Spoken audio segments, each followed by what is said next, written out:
Halo guys, kali ini saya berada di Museum Manusia Purba Sangiran.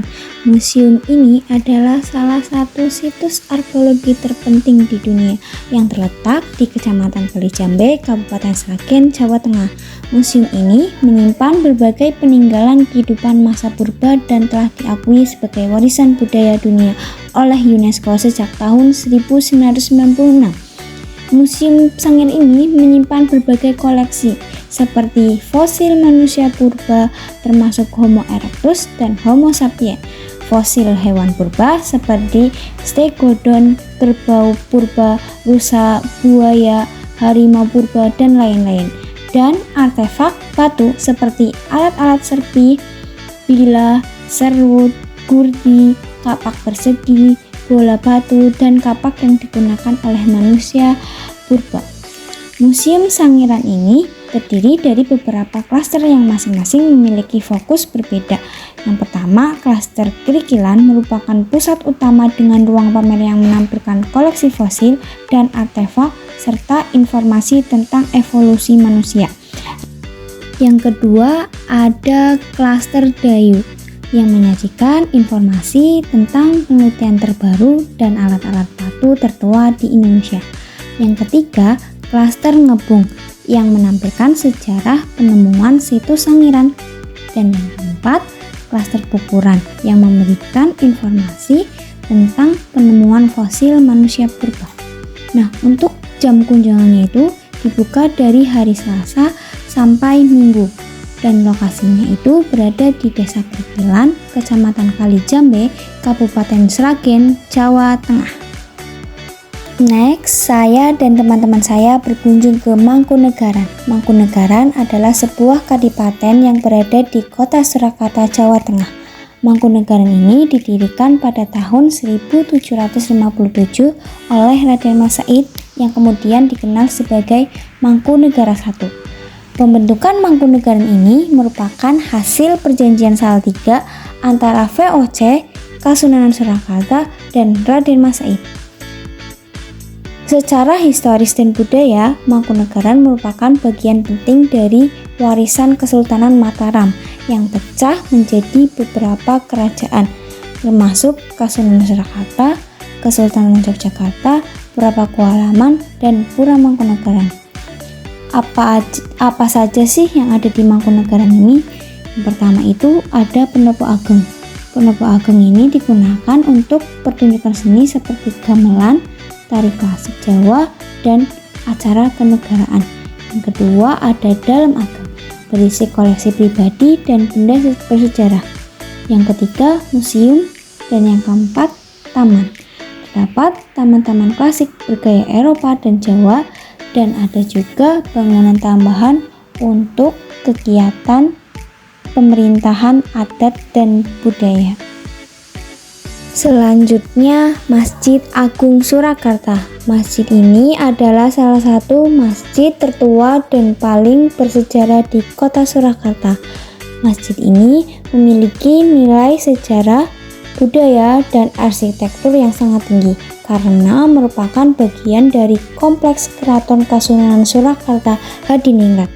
Masjid ini didirikan pada tahun 1763 oleh Sri Susuhunan Pakubuwono III dan pembangunannya selesai sekitar tahun 1768. Arsitektur Masjid Agung Surakarta ini perpaduan antara gaya Jawa tradisional yang nampak dari atap berbentuk tajuk dan sentuhan Islam dengan kaligrafi dan mihrab bergaya Timur Tengah, dan juga pengaruh kolonial Belanda terlihat dari beberapa detail bangunan yang bergaya Eropa. Masjid ini awalnya berfungsi sebagai pusat kegiatan keagamaan dan juga simbol kekuasaan Islam di bawah naungan Kerajaan Surakarta.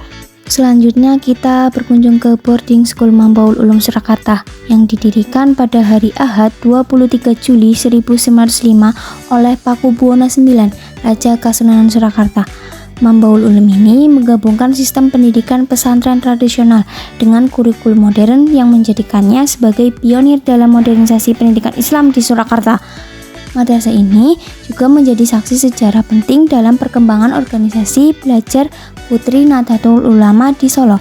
Pada awal berdirinya, Mambaul Ulum ini dipimpin oleh tokoh-tokoh ulama terkemuka seperti Kiai Idris, Kiai Jauhar, dan Kiai Abdul Jalil atau Kiai Jamasari. Selanjutnya kita berkunjung ke Astana Girilayu yang merupakan kompleks makam keluarga besar Pura Mangkunegaran Surakarta.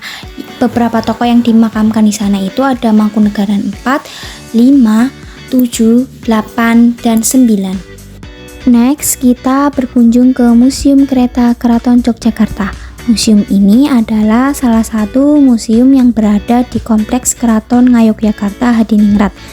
Museum ini menyimpan dan memamerkan berbagai koleksi kereta kencana yang digunakan oleh keluarga kerajaan sejak masa Kesultanan Yogyakarta yang berdiri pada abad ke-18.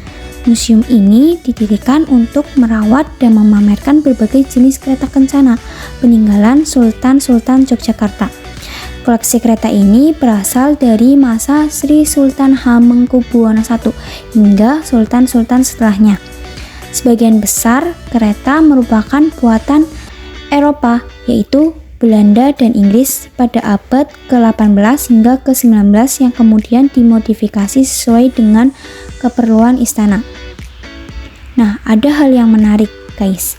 Beberapa kereta ini masih digunakan saat acara tradisional tertentu seperti grebek, kirap, atau penobatan sultan. Dan ada juga patung-patung kuda dan perlengkapan kereta seperti pelana, tali, dan kostum kusir. Dan bisa melihat detail ornamen khas Jawa dan Eropa yang mencerminkan akulturasi budaya.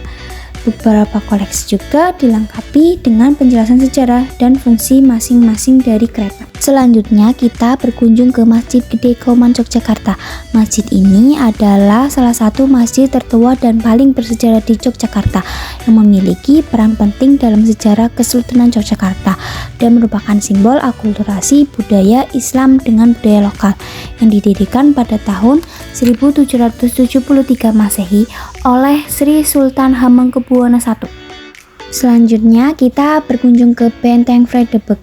Benteng ini merupakan salah satu destinasi wisata sejarah terkenal di Yogyakarta yang terletak di Jalan Malioboro. Benteng ini dibangun tahun 1760 oleh Belanda atas perintah Sri Sultan Hamengkubuwono I. Awalnya bernama Benteng Rustenburg yang artinya benteng peristirahatan, kemudian diubah menjadi Benteng Vredenburg yang berarti benteng perdamaian. Tujuan utamanya adalah untuk mengawasi Keraton Yogyakarta, bukan untuk bertahan dari serangan luar. Apa saja sih yang ada di Benteng Vredenburg ini? Yang pertama itu ada Museum Benteng Vredenburg. Museum ini sekarang berfungsi sebagai museum sejarah nasional dengan koleksi yang menggambarkan perjuangan bangsa Indonesia dari masa penjajahan hingga kemerdekaan. Yang kedua ada diorama sejarah. Ada lebih dari 30 diorama yang menggambarkan peristiwa penting sejarah Indonesia seperti peristiwa serangan umum 1 Maret 1949, proklamasi kemerdekaan, dan pertempuran melawan penjajahan Belanda dan Jepang. Ketiga ada ruang pameran dan galeri, berisi koleksi benda bersejarah seperti foto, dokumen, senjata, dan pakaian zaman perjuangan. Yang keempat itu ada bangunan dan arsitektur klasik. Pengunjung bisa menikmati arsitektur kolonial Belanda, tembok benteng, menara penjaga, dan lorong-lorong khas benteng pertahanan. Yang keenam ada ruang edukasi dan workshop. Terkadang diadakan kelas seni, diskusi sejarah, dan kegiatan edukatif untuk pelajar dan pengunjung umum. Benteng Vredenburg ini tempat yang ideal untuk wisata sejarah dan edukasi. Sekian dari saya, see you di perjalanan selanjutnya.